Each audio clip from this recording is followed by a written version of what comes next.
একটা আজকে প্রতিবেদন তৈরি করব। প্রতিবেদনটা হলো কৃষি খামারের উপরে। আপনার অল্প ছোট ছোট জায়গা থাকলে এই যে এইভাবে, এই যে দেখেন, প্রথমেই শুরু করলাম, এটা হলো করলা। এই হলো আমার অল্প জায়গার উপরে এই এই যে গাছ, এই যে একটা গাছের উপরে, হ্যাঁ, এই যে করলা হয়েছে। এই যে করলা আমি কি করেছি দেখেন, এই করলা আমি এই যে পলিতে আমি দিয়ে আটকিয়ে রাখার উদ্দেশ্য হলো কোনো পোকামাকড় ধরে নেই। দেখছেন কত সুন্দর। হ্যাঁ, এই হইলো আমি এটাকে এখন ছিঁড়লাম। এই হইলো, এই যে দেখেন আরেকটা, এই হলো পলি দেওয়ার পরে এটা কোনো পোকামাকড়ে ধরে না, পোকামাকড় ধরে না। কত সুন্দর। এটাকেও আমি আমার এখন ছিঁড়ার সময় হয়েছে।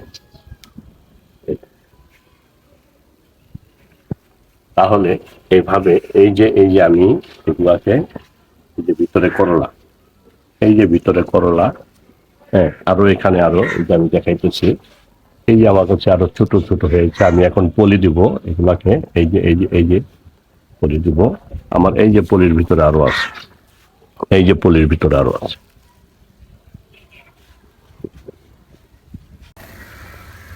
অল্প জায়গায় যেমন আপনি এই যে 2-4টা টমেটো লাগাইতে পারেন।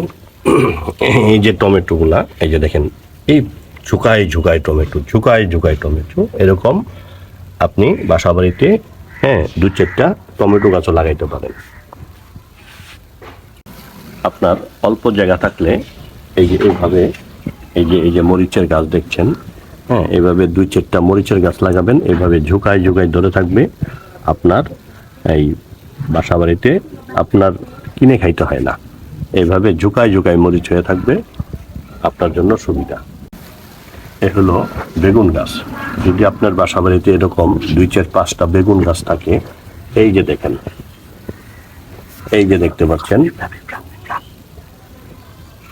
এই যে বেগুন গাছ, হ্যাঁ, এভাবে যদি আপনার, এই যে বেগুনের অভাব নেই, প্রচুর পরিমাণ বেগুন। ওই যে দেখেন, এই যে আমি ক্যামেরা তো দেখা যাচ্ছে না, গাছের পাতা ওই যে ভিতরে দেখা যাচ্ছে। এভাবে যদি বেগুন হয়, আপনি 2 দিন পর পর বেগুন তুলে খাইতে পারবেন। এটা হলো আলু শাক। এই আলু শাক দেখতে পাচ্ছেন, এটা যদি আপনার বাসায় এই আলু শাক থাকে, এই আলু শাকটাকে আপনি রান্নায় গুঁড়া মাছের সাথে, কোনো চচ্চড়ির সাথে, কোনো মাছের সাথে রান্না করে এই যে খাইতে পারবেন। এই যে কি পরিমাণ আলু শাক।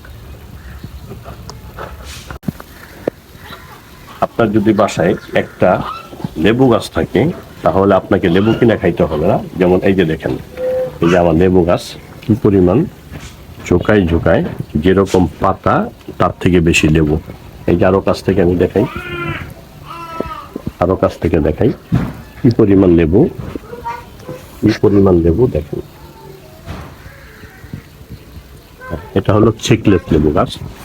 তারপরে আমি আবার দেখাই, এই আরেকটু দেখাইতেছি। যেমন এই যে আপনার যদি এই যে ডালিমের গাছ থাকে, তাহলে এই যে ডালিম দেখতে পাচ্ছেন, হ্যাঁ, এই যে ঝাঁকে মানে এই যে ঝুকায় ডালিম, অভাব নেই।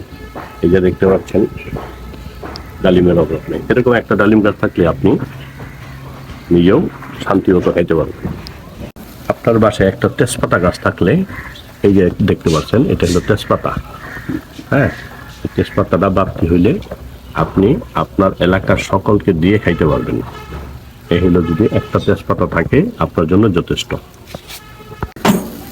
আপনি এই আপনার বাসায় এরকম 2-1টা লাউ গাছ যদি লাগাইতে পারেন, যেমন এই যে দেখেন, একটা করে লাউ গাছ লাগাইলেও আপনার লাউ শাক কিনে খাইতে হয় না। এই যে আমি গাছটাকে দেখাইতেছি, হ্যাঁ, এটা আমার প্রতিদিনও যদি আপনি 2-1টা ডুকা ছিলেন, হ্যাঁ, এটা কোনো সার বিষ লাগে না, এটা একটা ভালো একটা ফল, এই সবজি, ভালো একটা সবজি। এটা হলো আপনার জন্য উপকার দিবে। আপনি একটা মালটা গাছ লাগাইতে পারেন। এই মালটা গাছ, একটা গাছ থাকলে আপনাকে যেমন এই যে দেখেন এখনো তো দেখা যাচ্ছে না এই ফল, এই দুই একটা করে ফল আছে, এই যে দুই একটা করে ফল দেখা যাচ্ছে। ওই যে এই যে দেখাই, আমি দেখাই দিই, এই যে দেখেন এই যে মালটা হয়ে আছে, এরকম অনেক মালটা আছে। একটা গাছ থাকলেই আপনার জন্য যথেষ্ট। ভিডিওটি ভালো লাগলে লাইক, কমেন্ট ও শেয়ার করবেন। ধন্যবাদ।